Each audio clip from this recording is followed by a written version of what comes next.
ពុទ្ធភាវៈនឹងវាមានក្នុងខ្លួនចឹងហើយវាអត់បាច់ទៅរកណាទេត្រឹមតែយើងឆ្កឹះវាឲ្យផុសមកវាមាននៅនឹងស្រេចហើយត្រឹមតែយើងបានដឹងមកធ្វើនៅកិរិយានៅការបានដឹងគ្រប់យ៉ាងជុំវិញជីវិតជុំវិញខ្លួនជុំវិញអ្វីដែលប្រកបយើងត្រឹមតែបានដឹងឲ្យប្រឡែងទៅវាចប់ហើយ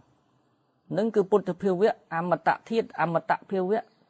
ដែលវាមានជានិច្ចនិរន្តរ៍នៅនឹងវាអត់កើតអត់ចាស់អត់ឈឺអត់ស្លាប់យើងបានដឹងបានដល់ហើយវាចប់ត្រឹមហ្នឹងហើយនឹងគឺអីសសតវិទ្យការប្រកាន់វិញ្ញាណខណ្ឌថាជាខ្លួនហើយគិតថាវិញ្ញាណខណ្ឌដែលបានដឹងនឹងគឺវិញ្ញាណខណ្ឌដែលរួចហើយបរិសុទ្ធហើយគឺជាព្រះនិព្វានគិតអញ្ចឹង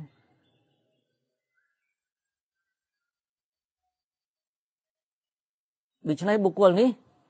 ធ្វើទានរក្សាសិលធ្វើព្រោះភាពតម្រូវការចាំបាច់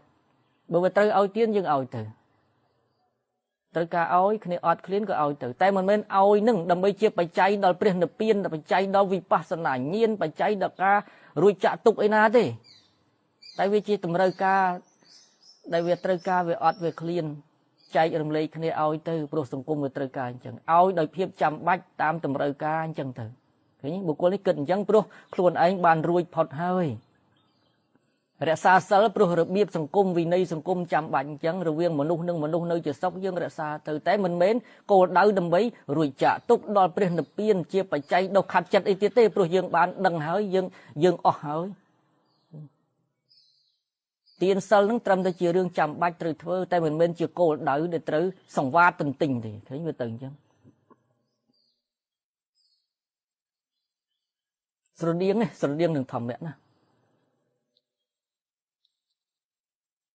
ស្រដៀងនឹងការគិតរបស់ពុទ្ធបរិស័ទយើងមួយចំនួនដូចគ្នាយកមកប្រៀបធៀបមួយចំណែកទៀត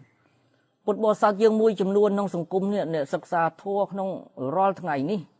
គិតអញ្ចឹងឃើញគឺឃើញឮគឺឮហើយយើងបានឃើញបានដឹងវាហើយយើងក៏ប្រឡែងវាទៅកុំប្រកាន់វា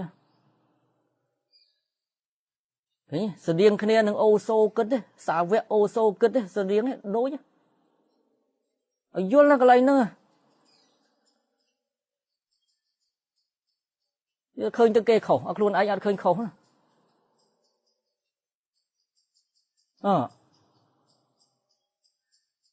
វាជាធัวចឹងហើយ